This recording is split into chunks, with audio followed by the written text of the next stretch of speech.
नमस्कार, मी शामराव मोकाशी, अध्यक्ष राजाराम बापू पाटील रिक्षा संघटना। महाराष्ट्रातील सर्व रिक्षा टॅक्सी चालकांनी ज्यांच्याकडे लायसन बिल्ले आहेत, ज्यांच्याकडे लायसन बिल्ले नाहीत परंतु तुम्ही ते लायसन बिल्ले काढू शकता।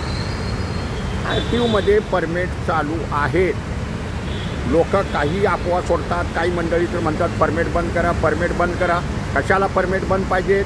काळा बाजार हीच मंडळी करतात।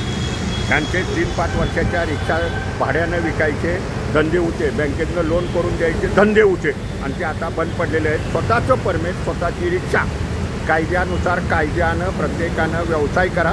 परमिट चालू आहेत। ज्यांच्याकडे लायसन बिल्ला आहे, आधार कार्ड आहे, पॅन कार्ड आहे, राशन कार्ड आहे, वोटिंग कार्ड आहे, ज्याला मराठी बोलता येते त्याला आरटीओवाले परमिट देतात। तर प्रत्येकानं आरटीओला जावा आणि रिक्षाचं परमिट काढा। आता कुठं कामं नाही, धंदे नाहीत आणि हा स्वयंरोजगाराचा आहे। स्थानिकांचाच व्यवसाय आला पाहिजे, त्याला भाषेचं ज्ञान हवं आहे आणि स्वयंरोजगार आहे हा। जोपर्यंत कामधंदा आपल्याला कुठला लागत नाही तोपर्यंत परमिट ठेवायचे असतं। परमिट 5 वर्षासाठी दिलं जातं। ते भैयाजी वाटेल ते बोलतात 15 साल का दिला, असं कुठलं सुद्धा नाही। तुम्हाला परमिट 5 वर्ष होण्याच्या अगोदरी तुम्हाला नूतनीकरण करावं लागतं, नाही परमिट संपलं की संपतं। हे लक्षात ठेवायचं आहे प्रत्येकानं। तर आपला स्वयंरोजगार प्रत्येकानं स्थिर करण्यासाठी स्वतःची गाडी असणं गरजेचं आहे। दुसऱ्याला तुम्ही 300 रुपये शिप देत असा, आता देऊच नका त्यांना शिप। एकदा तुम्ही स्वतः आरटीओला जावा, परमिट काढा, फटाफट परमिट मिळतात आणि मग तुमच्या नावावरती गाडी घ्या, बँकेचे व्यवस्थित हप्ते भरा, तुमच्या गाडीचं लोन ते 4 वर्षात भेटून जाईल।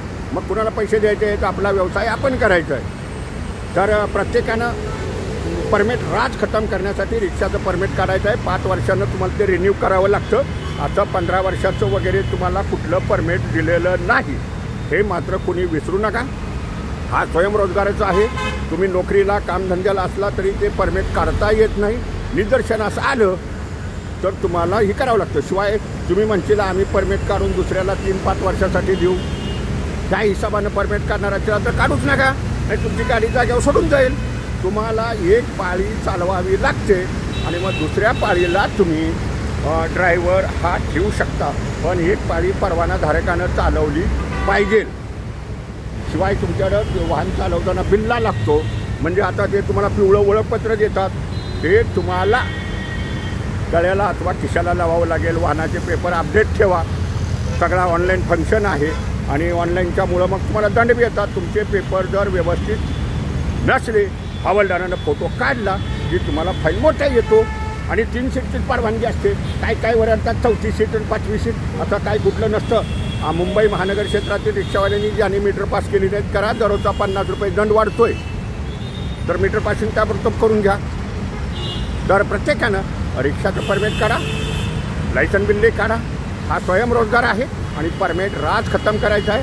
काळा बाजारच रिक्षा टॅक्सीच्या परमिटचा बंद झाला पाहिजे आणि आरटीओची पेपरलेस सेवा ही चालू झालेली आहे। प्रत्येकानं ऑनलाईननं काम करा, हे मात्र लक्षात ठेवा। आणि रिक्षा परमिट राज खतम करायचं, आता भाड्यानं गाडी चालवायची नाही, हे मात्र प्रत्येकानं लक्षात ठेवा। तुम्हाला परमिट मिळतात, व्यवसाय स्थानिकांचा आहे, भाषेचं ज्ञान हवंच आहे आणि स्वतः एक पाळी चालवावी लागते। नोकरी कामधंद्याला असला, निदर्शनास आलं की तुम्हाला परमिट नोकरी देईल। हा स्वयंरोजगार आहे, मराठी बोलता यावं लागणार आहे। तर महाराष्ट्रातील सर्व रिक्षा टॅक्सीवाल्यांनी परमिट स्वतःचं काढा, स्वतःचं परमिट, स्वतःची गाडी। बाकी आता गुरु बिरू हा सगळा नाच सोडून द्या, त्याला 300 रुपये तर देऊच नका, हे मात्र लक्षात ठेवा। धन्यवाद। मूठवाले मोकाशी यूट्यूब पहा, लाईक करा आणि शेअर करा, सबस्क्राईब करा। धन्यवाद।